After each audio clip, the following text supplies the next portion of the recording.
Bilang ng mga turista sa Vigan City, triple ang itinaas nitong nakaraang Semana Santa. Ang detalye sa report.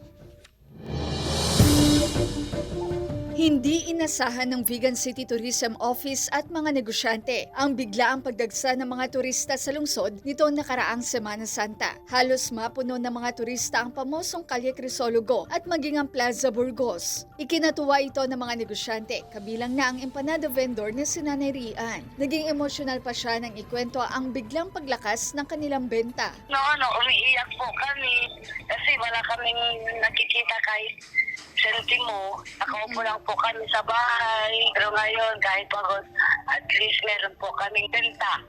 Naiiyak at tuloy ako. Mahigit 100 kalesa ang namamasada sa lungsod pero kinulang pa raw sa dami ng turistang nakapila sa paradahan. Talagang nakikita po natin dito, imbes na kalesa po ang nakapark po dito sa amin, hindi naman Tulis ka na naghihintay, sa dami po talaga na gustong sumakay ng kalesa po dito sa Vigan. Parang dun sa usual during the pandemic or dun sa pa-end na yung pandemic natin na nagsimula yung turista nitong mga first quarter of 2022 through mid-play yun or even times 4 or even times 5 yung talagang mga pumunta dito sa Vigan City. Ayon sa City Tourism Office, unti-unti nang nakakabawi ang mga negosyante sa kanilang mga kita. Marami na ring accommodation establishments ang nagbukas matapos kumuha ng permit at magpa-accredit sa Department of Tourism. Naghabol lahat sila just for the Holy Week season kasi alam natin na talagang maraming pupunta ngayong summer. Asahan pa raw ang tuloy-tuloy na pagdami ng turista ngayong bakasyon at nalalapit na Binatbatan Festival of the Arts sa Vigan City. Ivy Hernando,